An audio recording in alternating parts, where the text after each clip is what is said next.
All right, good evening, everyone, and welcome to the recap. I'm Michael D'Angelo, and back. I know you all missed me last week. Probably didn't, but that's all right, because it was held down by Mr. Big D, Daryl Ortiz. Good to see you, my friend, and thanks for holding down the fort while I was out. Of course, always a pleasure. Missed you very much, but I'm glad you're back. Hope you enjoyed your time off there.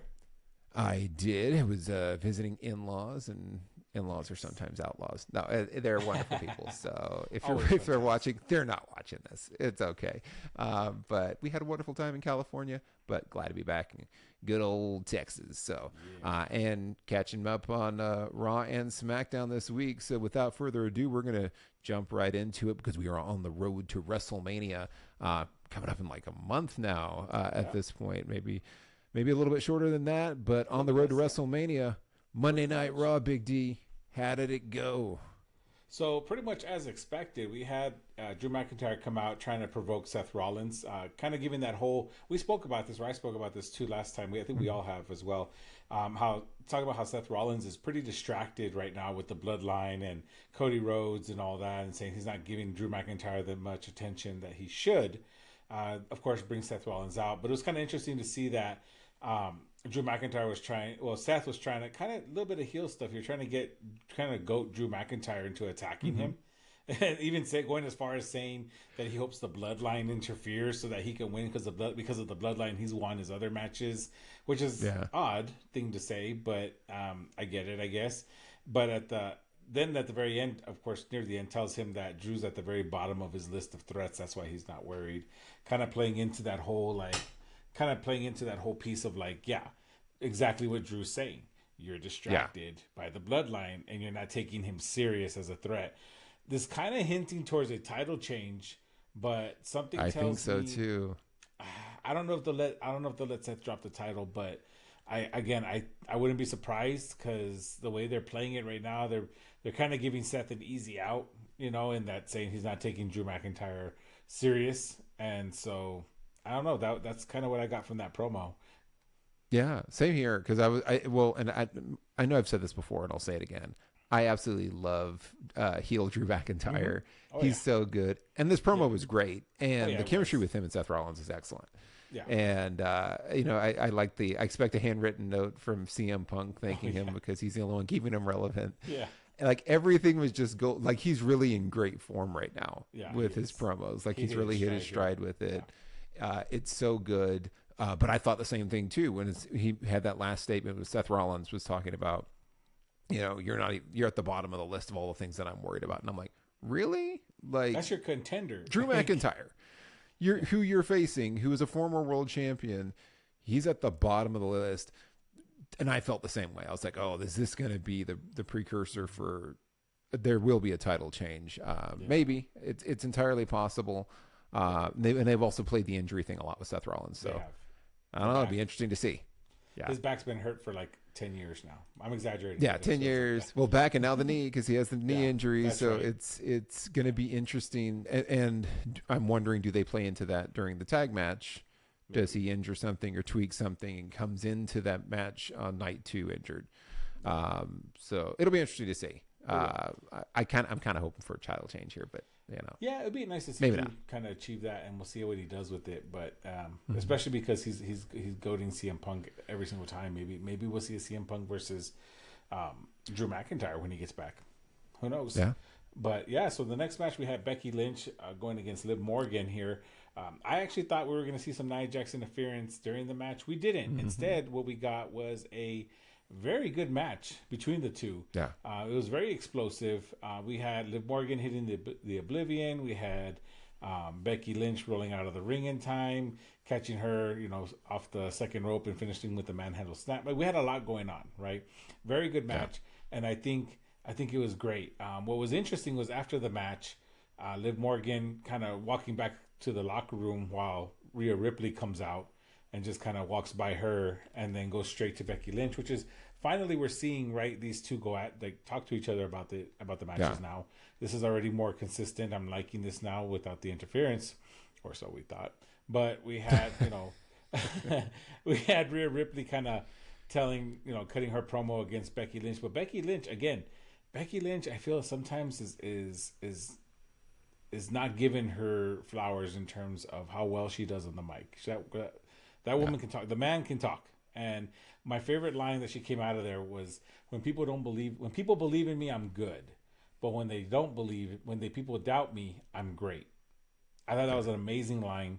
It was great. It really did kind of set the tone for her uprise. I know we were kind of worried about her kind of getting beat up and stuff, and we weren't sure what was going on. But now it's kind of like, now she's kind of finding herself, now finding the new character and kind of building that back up. Maybe not necessarily the new character, but the old man that we knew and loved going in.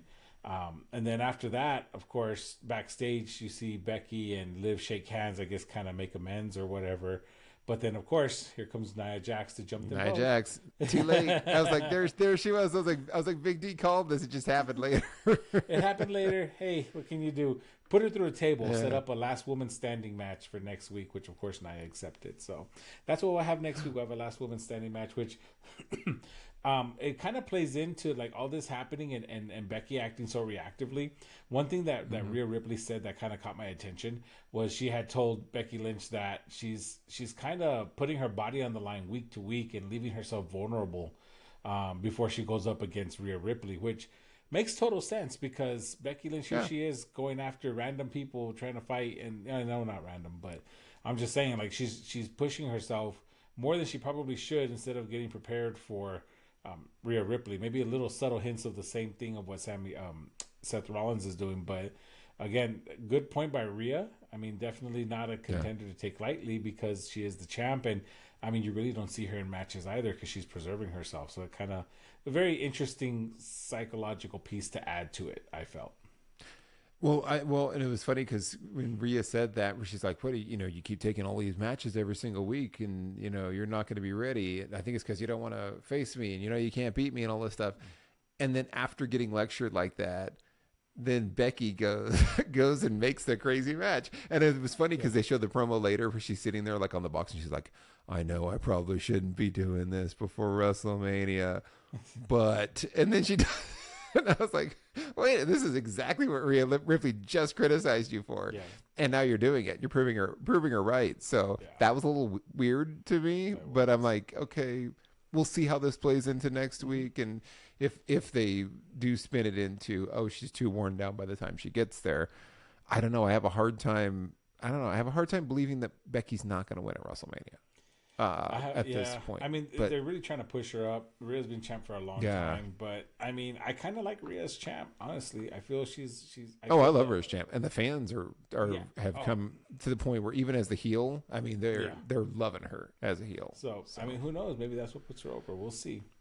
But again, after that, we had a tag match between Candice LeRae and Indy Hartwell versus Ivy Nile and Maxine Dupree.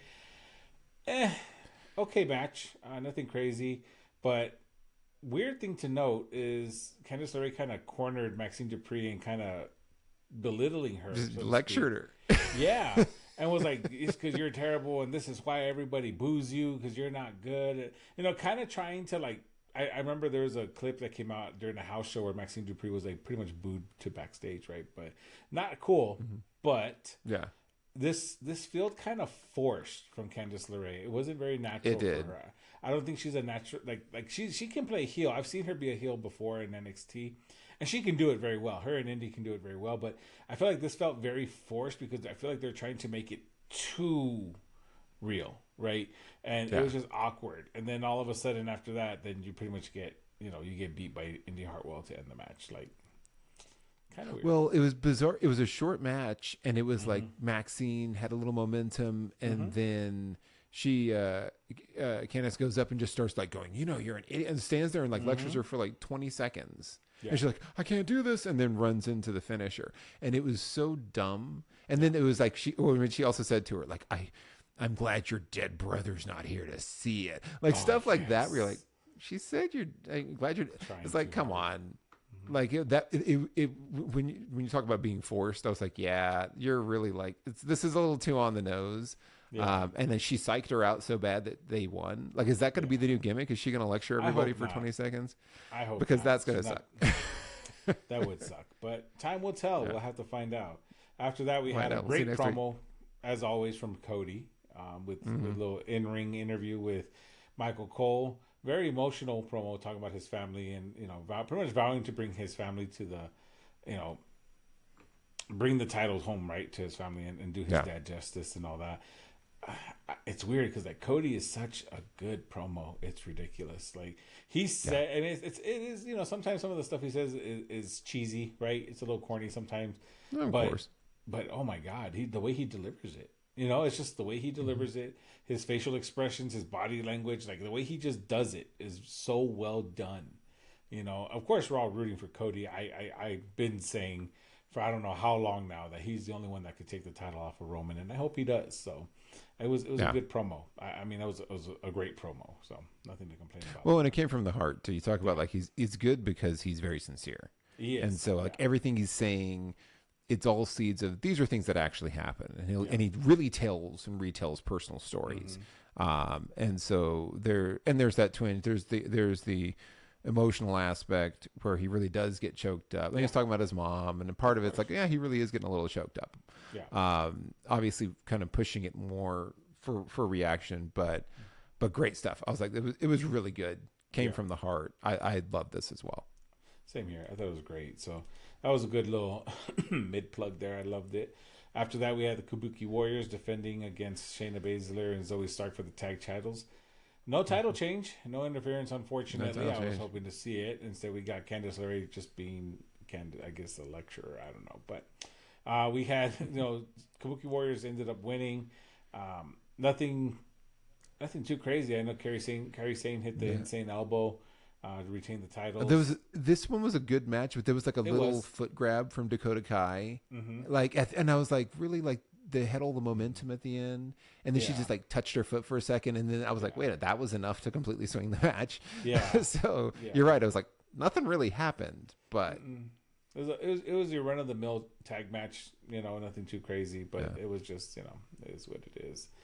After that, we had Damian Priest taking on R-Truth, because I know there's a little backstage thing where Damian Priest was pissed off and called out Truth, and we had somewhat shenanigans. We had, of course, DIY come out to help out, and of course, Judgment Day came out, took everyone out at ringside. Then, of course, Damian Priest just comes with the win. But after the bell, of course, we saw Judgment Day just beat the hell out of R-Truth, Johnny Gargano, and Tommaso Ciampa. They pretty much stood tall after that. So nothing. I guess just advancing that storyline. I feel like we're gonna see some sort of 4-man tag or 8-man tag, I should say, between the Judgment Day, Awesome Truth, and DIY. I think that's probably what we're hinting at for WrestleMania, or the Monday before WrestleMania. But I hope for WrestleMania that'd be a nice little match to see. Or I would love to see maybe an 8-man tag match, the Raw before Mania, to determine whether Awesome Truth gets a title shot at Judgment Day at Mania. That'd be a nice little setup, and I think that'd be kind of cool. And of course, Judgment Day, I mean, they can do what they want there, but I just would like to see that happen. But now they're doing the 6-pack title match at WrestleMania, right? Yeah, that's where they're doing that one. But I feel like this would have been a better story to play. It would have been a better story. It would have been good to do the 6-pack challenge after Mania for the Raw after Mania. But.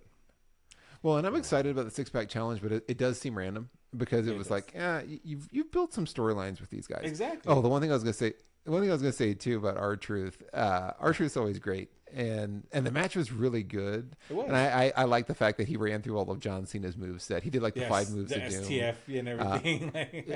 Because he hits the Attitude Adjuster, and then he hit the STF. And then he let go of the STF to help DIY, which I was like, dude, just keep it locked in. They're all, it's even numbers. They got it. It's fine. But I think it's funny too, because you still hear Michael Cole calling out all of John Cena's moves, and you remember the Attitude Adjuster used to be the FU. FU, yeah, it was the FU because it was a variation of the F5 because he was feuding with Lesnar, and then they made him change it to the AA, so the Attitude Adjuster to be more family friendly. But they didn't rename. It was the STFU, yeah. It was the STFU, but they never renamed the 5-knuckle shuffle. So This is the one thing, because I heard Michael Cole yell 5-knuckle shuffle, and I'm thinking, you guys know what a 5-knuckle shuffle is, right? That's not PG era appropriate either. That one has slid under the radar the whole time. So I just think it's funny that they cleaned up everything except for that one. Yep. So you still occasionally get to hear Michael Cole yell 5-knuckle shuffle just out of the blue. If you don't know what that is, everybody just Google it. Trust me. We're not responsible if your parents get mad at you if you're underage. Just putting that out there. Anywho, after that main event, which surprised me, I thought this was going to be the start, but this ended up being the main event, and rightfully so. You had the 6-man gauntlet for the Intercontinental #1 contender, which finally we're putting some good emphasis on this title. And one hell of a gauntlet match. I enjoyed it. Mm-hmm. You know, you started out Ricochet, JD McDonough. We already knew JD McDonough wasn't going to do anything. Ricochet wins. Big Bronson Reed just steamrolls Ricochet. Of course, being the power athlete. And again, Sami Zayn to come out next. So again, stacking the odds against Sami Zayn. I know I spoke a little bit about this as well. Sami Zayn, you know, trying to overcome all those losing streaks. Now he's on a slight winning streak, and you know, continued it against Bronson Reed, getting the pin there, and that was a great the sunset flip powerbomb that he did. Oh my God, I was shocked, but that was great to see. And of course, they had to do it. You know, Shinsuke Nakamura coming out, and again, still Shinsuke is trying to take out Sami Zayn, but Sami Zayn comes out on top. And of course, he comes out on top. Why? To go up against Chad Gable, the one I was hoping would win. But that was a great final match. Lots of near falls, a lot of back and forth. If you didn't watch it, go back and watch it. That was amazing. It was so much fun. Both men extremely talented. And I feel we just saw the crowd the beauty of this match, though. And I did want to point this out. Usually you could tell who the crowd is going to go for, right? Yeah. They were going for both. They love both. They were. Why? Because both men have been built properly to where they are the favorites. But they're the crowd favorites, right? And I mean, I'd love to see, I said it before, I'd love to see either one go at it. I prefer Chad Gable just because I like Chad Gable. But I love Sammy's too. And I'm happy to see Sammy get that victory. And now he's going to get to challenge Gunther for the Intercontinental Championship. Had Gunther come out to kind of eyeball him and stand there and all, to intimidate and whatnot. But again, it's going to be I hope it's a great WrestleMania match. I feel like Sami Zayn is overdue. Maybe he does take the title since it is WrestleMania. Maybe. I'm like 50-50 on this right now. This was the best Raw main event I've seen in a long time. Yeah. It was so good, and it was bookended by the best matchups because Ricochet was fantastic. He's so good. We need more Ricochet. He's not on TV nearly enough, and since he lost the IC title, he's really been kind of absent. The shooting star press that he hit, thing of beauty. He's so good. He's a better, cooler version of Logan Paul. So I absolutely love him. And him and JD were great to open the match, and Sammy and Chad Gable were great to close it. And everybody, it was meaningful. It didn't go on too long. No. It was just so good. The finish was a surprise roll up, but I don't care because it was the surprise roll up in from the ankle lock, and he rolled him through.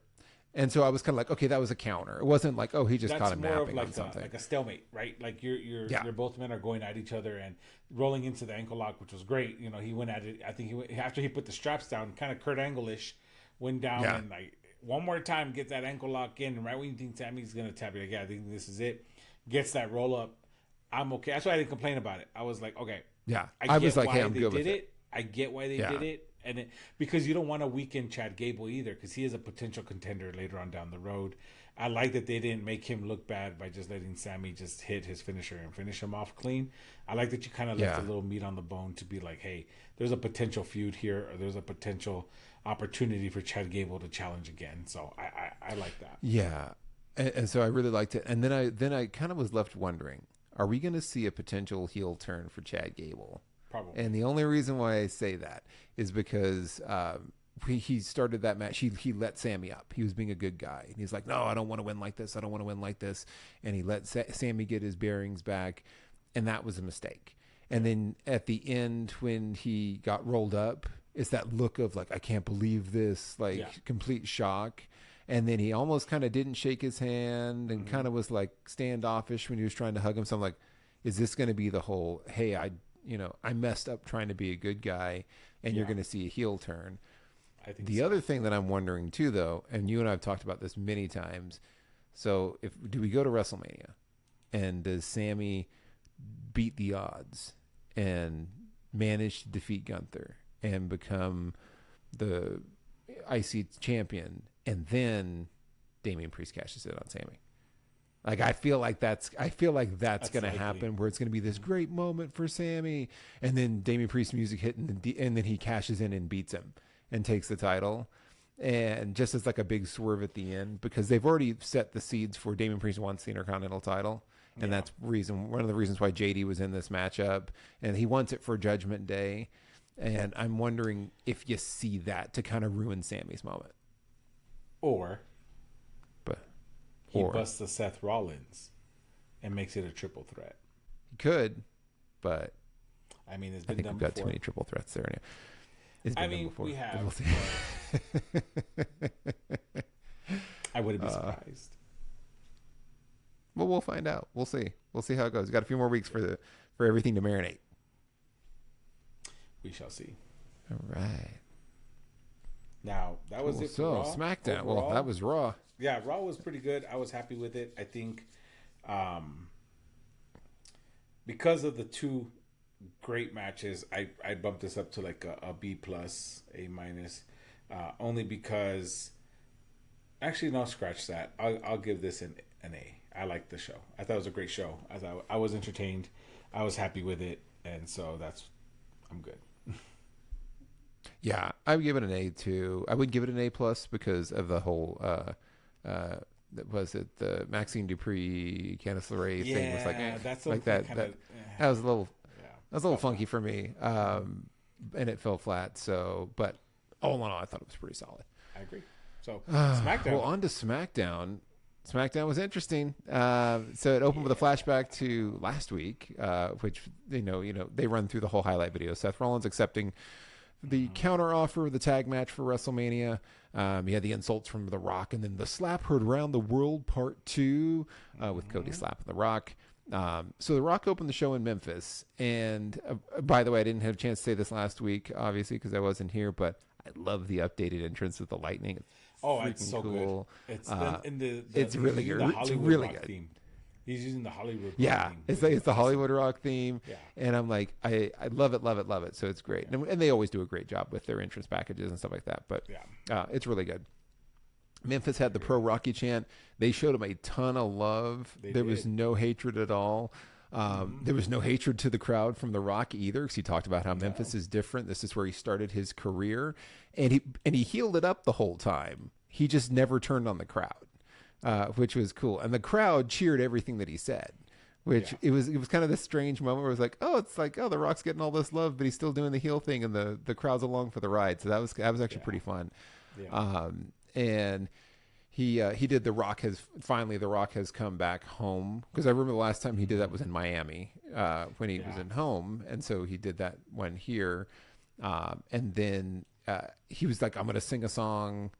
And I was like waiting for it to be cringeworthily bad, but it wasn't. It was actually good. Artists, it was musicians. Yeah, he actually had musicians that were helping him with it. So he wasn't sitting there playing. It wasn't like the old heel Rock playing the guitar. Like, he actually had musicians. The song was funny. He talked about drugs and cheap condoms were a bad combination, and that's how Cody Rhodes came into the world. He ran down Seth Rollins talking about how Becky Lynch was more popular than him, which is probably true.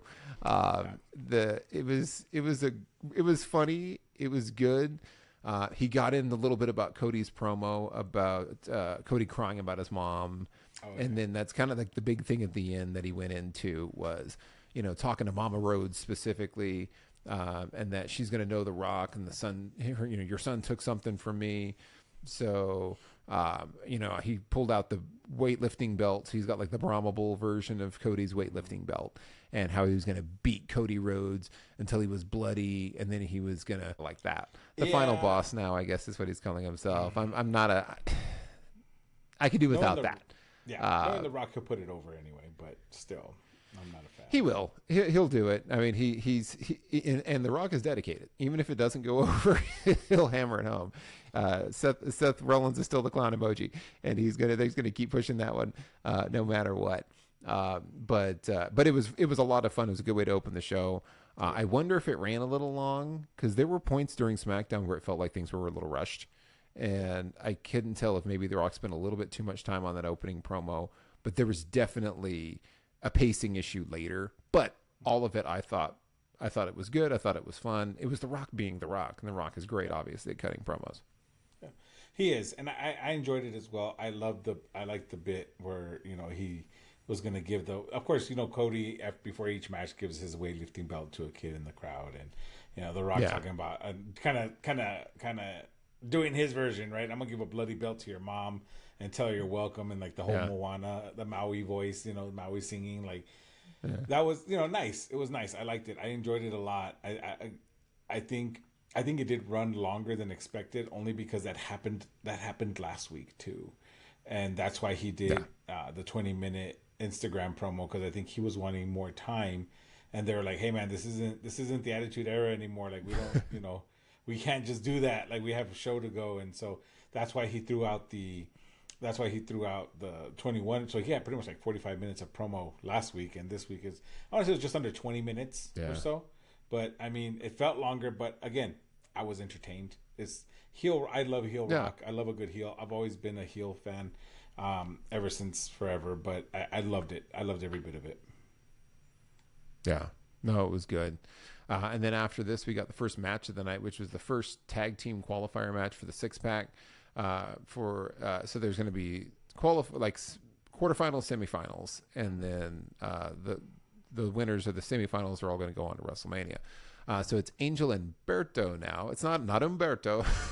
I saw on the Chiron they shortened it. Yeah. Berto. Yeah, they shortened it on the Chiron to Berto, but the ring announcer still said Umberto. Versus Joaquin Wilde and Cruz del Toro, great match, awesome, because they're all great. And I could tell there was a little bit of a pacing problem during this one, because there was a moment early on where Joaquin Wilde and Cruz del Toro hit double suicide dives to the outside. Yeah. And they got up on the ring apron, and then Corey Graves said, "Who will advance?" And everyone was standing there. And they were frozen on the apron, and then they just kept wrestling.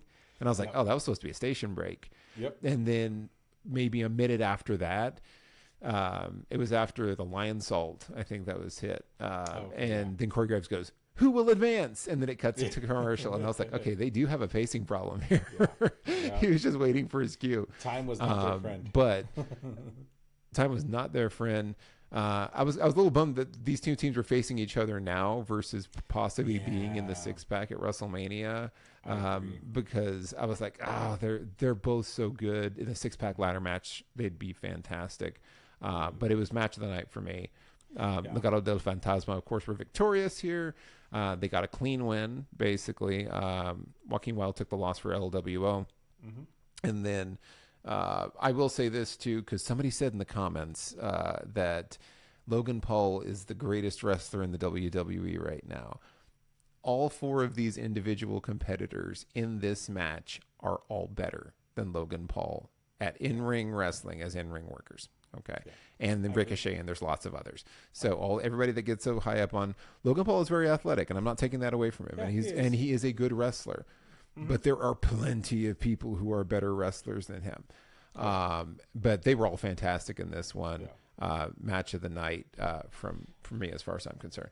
I mean, I completely agree. I think I love lucha libre style wrestling, and this is why. Right, this is exactly why. You get these two dynamics, and they just go at it, and it was so much fun to see Spanish Flies and the double team and the great chemistry between the two teams. It's just so much that we could just talk about over and over. But again, both men very high flying, and I enjoyed this match very much. It was a good start after a good promo. So it had SmackDown kind of riding a little high here. So I enjoyed it very much.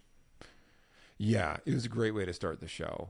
And then another great promo followed this one, because LA Knight came out and the crowd was red hot for him. And he cut a red hot promo on AJ Styles. They were going bananas for everything that he said. The crowd was really pumped. LA Knight can hang with the best of them on the mic. I mean, he's really, really good. Yeah, may not be the greatest in-ring technician, but he's very good on the mic, and people ate it up. They loved it. But he basically called out AJ Styles at WrestleMania, and then AJ came running down with a chair and hit him from behind again. Which I was like, "Look over your shoulder, man." Yeah, I'm sure you'd have to know that was going to happen. Yeah. Go ahead. Yeah, and then he accepted the challenge. So we're getting Styles versus Knight at WrestleMania, which was obviously it should be excellent, and it was pretty much expected. But we got it, Big D. Styles versus Knight at WrestleMania. I'm excited to see this one. I think LA Knight is hot with the crowd right now. He's pretty well over. I'm sure there's plenty to debate in terms of whether he is the most over, but I mean, he's right there. I mean, obviously, Bloodline, Rhodes, Seth Rollins feud. Obviously, that's going to be the top. That's why it's the main event. Duh. Obviously, yeah. But you're talking about mid card team here. Like these guys are just killing it, and LA Knight has it down. And I mean, that's great because this goes on the mic. But I did laugh, and that's what I was going to mention here. I did laugh a little bit because it was telegraphed. I mean, he had his back to like an open space that's dark. And I'm like, oh, I know. When he walked, I was like, why are they doing the interview like in the middle of the aisleway? Yeah. He awkwardly it was an odd for the placement. Mic. It was like, "Can I have this, please? Thank you." And I'm like, "What the hell?" Hold on, I got to cook here. And but it was like, to your point, I was like, why would they stage? They always go to the ring and they do all the interviews in the ring. They're like, we're not going to go all the way up. Yeah, exactly. Yeah, or backstage. Or it's backstage. Let's kind of go halfway to the middle of the ramp for this. So it was pretty obvious they were setting him up for AJ to come running out of the back. But I mean, it was still good. It worked. I was entertained. And I was happy with it. LA Knight did a great promo. I was like, oh, look out, AJ's behind you. Like it's like the 8-year-old in you is like, oh no, he doesn't see him. It's going to be a banger of a match. It's going to be a banger of a match because AJ Styles. I mean, yes, we talked about LA Knight. He is very over on the mic, and he's great on the mic. Not the strongest in the ring, but AJ can carry him, and it'll be good. It'll be great. Yeah. Okay, so SmackDown started out like a banger, and then we got to the part of the show. So we got the flashback to the Prime logo unveiling with Logan Paul and KSI getting RKO'd. And then it cuts to Nick Aldis and Logan Paul, with Logan Paul cutting a pretty weak, low-energy promo saying that Nick needed to do something to make Orton apologize. But he kind of felt like low energy and kind of, it felt like a very stiff heel promo. And then Nick Aldis suggested, hey, if you want an apology, you should ask Randy Orton yourself and set an example and blah, blah, blah. And Logan Paul said it was Nick's job to do that, but Nick couldn't even find him a WrestleMania opponent, which I was like, I don't think he was looking for one. Like that one kind of came out of I know he had talked about find me an opponent that's credible. And then we got a flashback to the huge announcement, sarcastic air quotes, from Logan Paul's show Impulsive, which I guess is a play on impulsive.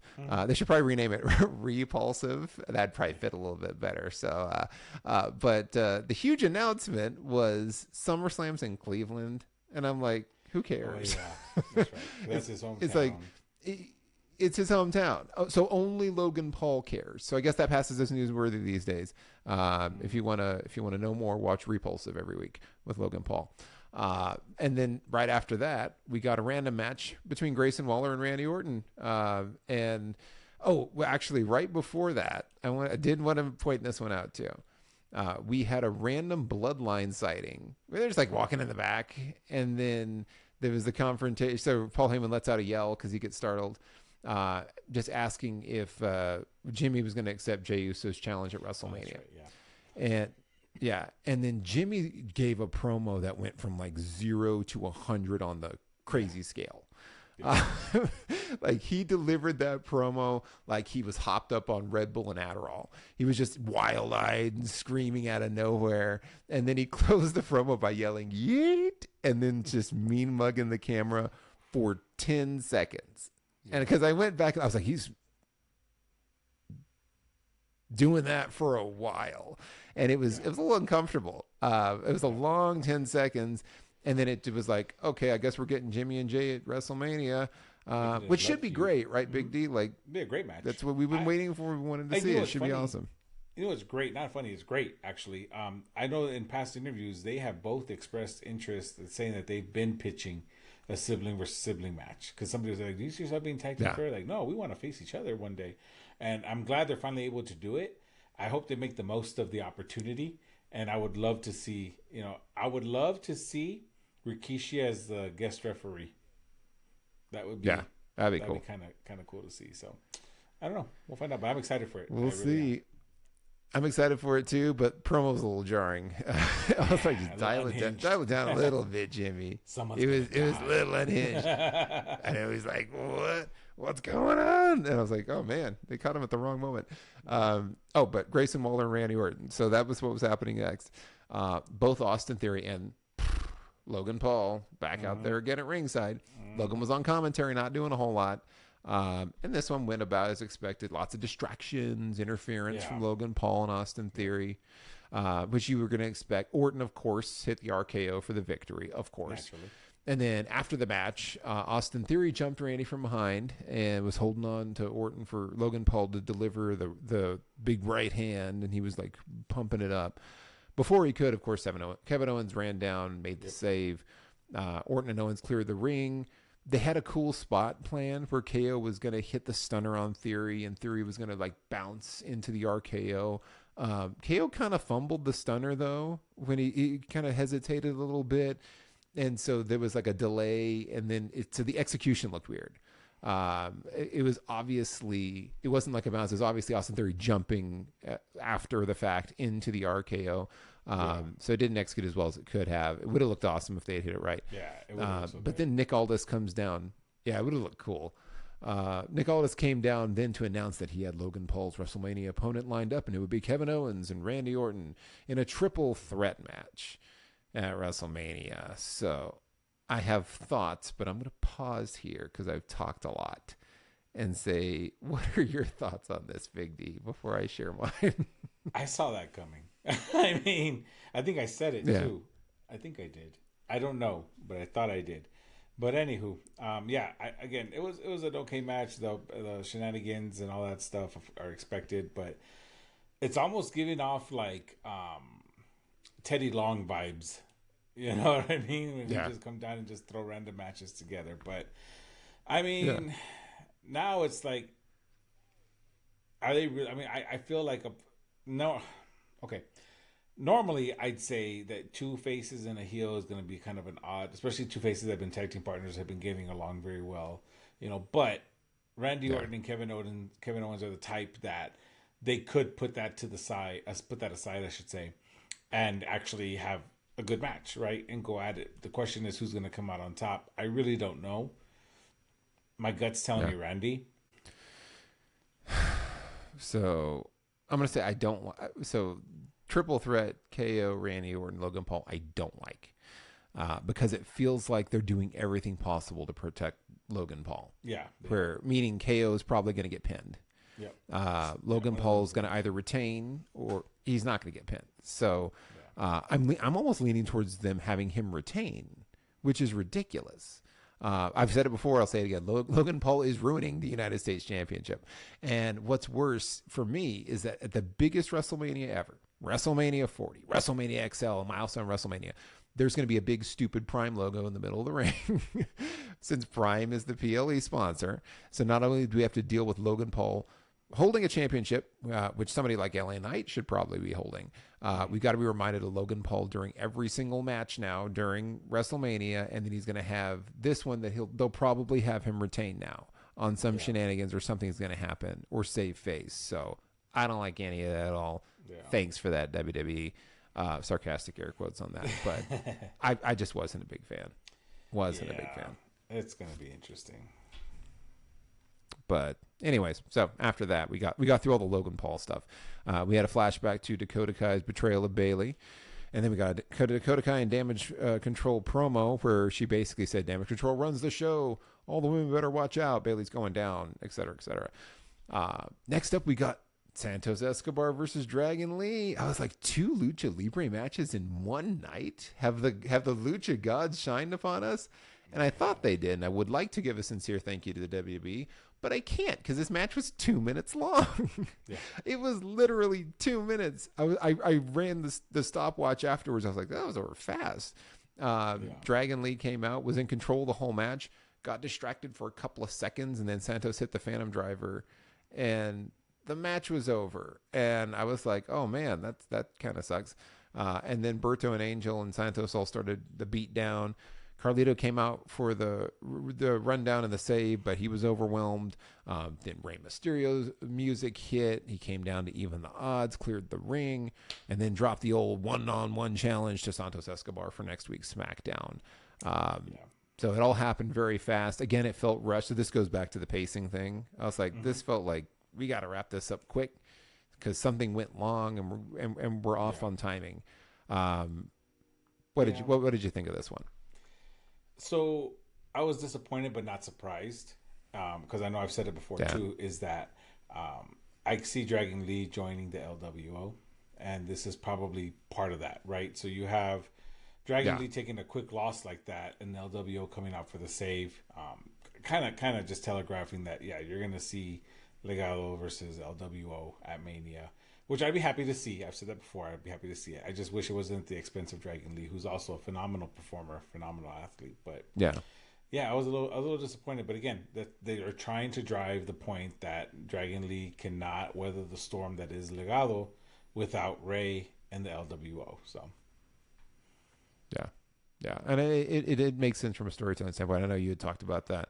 That was one of the things to watch for in the coming weeks as well. Was Dragon Lee's going to join the LWO, which, it looks like it's going to be a foregone conclusion at this point. But unless there's a big swerve in there somewhere. Probably not, but you never know. Speaking of big swerves, after that, we had a break and we came back, and it was Pretty Deadly versus New Catch Republic for like the 800th time. But this was part of that qualifier for the six-pack challenge. And this one also felt rushed because they were already in the ring, and it was like ding ding as soon as they came back from break. So no entrances or anything like that. New Catch Republic was sporting some matching ring gear. So I was like, all right, they finally got matching tag team ring gear like a real team. So I like that. It was a good match. They ran through all the greatest hits. You saw the airplane spin. You saw a lot of the same things that they've been doing. These two teams have faced each other a lot, so they've got a lot of good chemistry. So the match itself was excellent. New Catch Republic, of course, was victorious. They hit the Birminghammer for the win. They will advance to the tournament. I believe they said they're going to be facing Legado de Fantasma next week, I think. So that's going to be that matchup. I'm a little bummed because I'm like, wait a minute. So does that mean New Catch Republic's not going to advance? I don't know. No, they are. Because remember, it's going to be LWO versus Legado, so you need to free them up. Oh, that's true. That's right. Possibly. Because I really wanted to see, I was like, maybe New Catch Republic can get into the six-pack challenge in WrestleMania and actually win the titles, which is what I was hoping for. I'm a huge fan. I would love to see that. Yeah. I don't know, but I would love to see them in that ladder match. So, and it'll be interesting to see how that plays out. But right now they're moving forward, and we should have a good match next week. But this one was a good one. I completely agree. Right. I think this was a fun match.